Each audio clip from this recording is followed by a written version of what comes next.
Hello Booktuber, my name is Elizabeth. Welcome or welcome back to my channel, Book as in Books.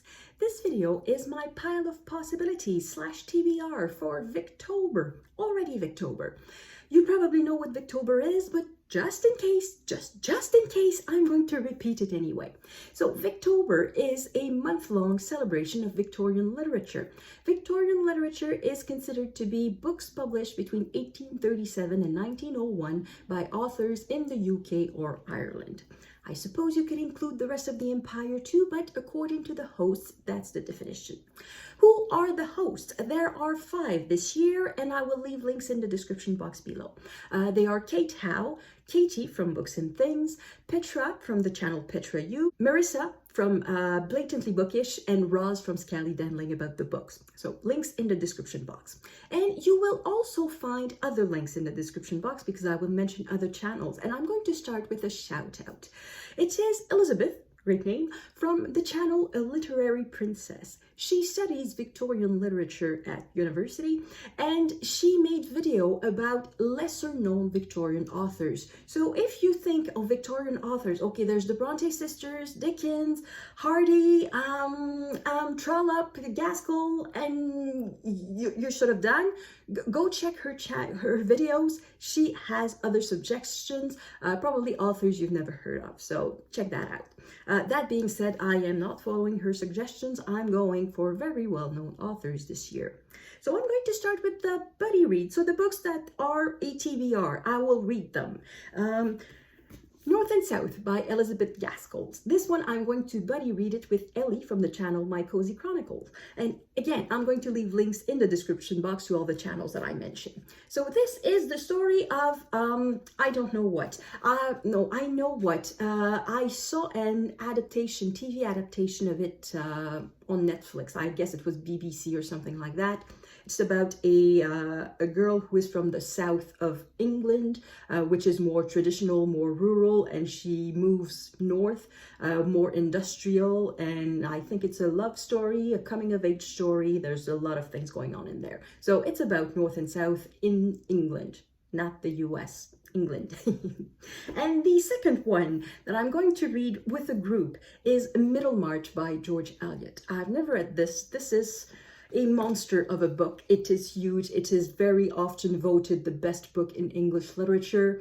I have read one George Eliot previously. I read Silas Marner a couple of years ago, and I found the writing somewhat difficult. It's not something that is easily read. So I'm very happy I'm going to read this with a group. The group is hosted by Greg from Another Bibliophile Reads and Shawn D. Standfast. So I'm going to leave links to both of their channels in the description box if you're interested. This one is a group read, so a lot of people, the more people, the merrier, I guess. And as far as I know, there's no, it's read at your own rhythm. So there's no obligation to read 200 pages per week or something like that. You go at your own pace.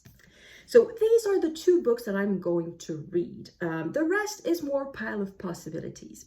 I mentioned the hosts. Each of them has created a prompt for Victober. One of the prompts is a coming-of-age story. For that, I think North and South will do the trick. That is the prompt of Katie from Books and Things.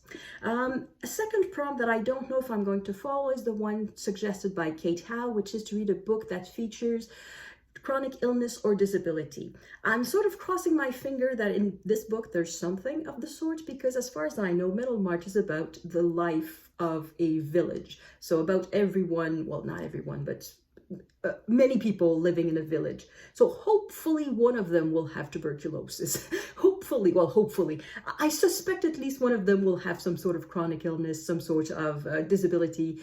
I hope there's representation in there.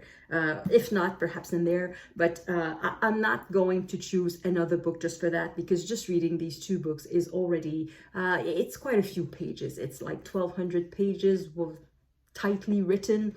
So it's already quite an undertaking. The prompt of Petra U is to read a book and then, or in the order you want. Read a book and watch a television or movie adaptation of it. Once again, I'm not going to go out of my way to read a specific book for that. If I find the adaptation of North and South, or if I find an adaptation of Middlemarch, good for me. I may also watch an adaptation that I have never seen before of a novel that I've read previously.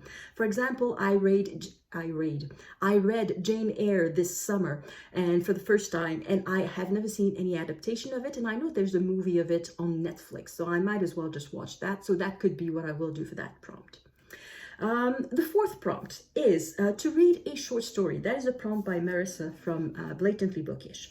I have this book, 50 Great Short Stories, and I figured there must be a Victorian story in there. So I looked at the table of contents, and it was very, very heavily American and very heavily 20th century. Ernest Hemingway, Dorothy Parker, E.M. Forster, Henry James, Carson McCullers, and then there are a few foreigners like Pushkin and Anatole France and Chekhov and all of that. And I ended up finding very exactly 2 short stories from the Victorian era from Victorian writers, and these are Rudyard Kipling and H.G. Wells, and both of the short stories selected were published in 1899. So it's just to say that it fits in the Victorian period. So I may read one of these 2 short stories, maybe these 2 short stories, or I may find something else on the internet, but probably I'll stick to one of these 2s if I do. And finally, the last prompt is by Roz from Scaly Danling About the Books. She is inviting us to read poetry, just a poem, a single work from the Victorian period. And that could be just a single poem, like 1 page, or it could be an entire book. So I have here a collection of poetry of Emily Bronte, and I bought that this summer and I still haven't opened it, so I haven't read anything in it. And my other possibility is to read the Victorians in this anthology. So these are presented in chronological order, and from about the page 500, it's authors who were born in the 19th century and wrote in the 19th century. However, it's full of Americans too, so they're not necessarily British, but they're not necessarily Victorian. But I have possibilities in there. There are selections in there. So it's another possibility for my Victober. And finally, I have other books on my TBR that fit completely the Victorian theme, and I just wanted to present them as options, as possibilities. But as I said, it's very, very unlikely that I will read any other Victorian novel except these 2. So the possibilities, very, very slim, very, very unlikely that I'm going to read them this year, but they're there.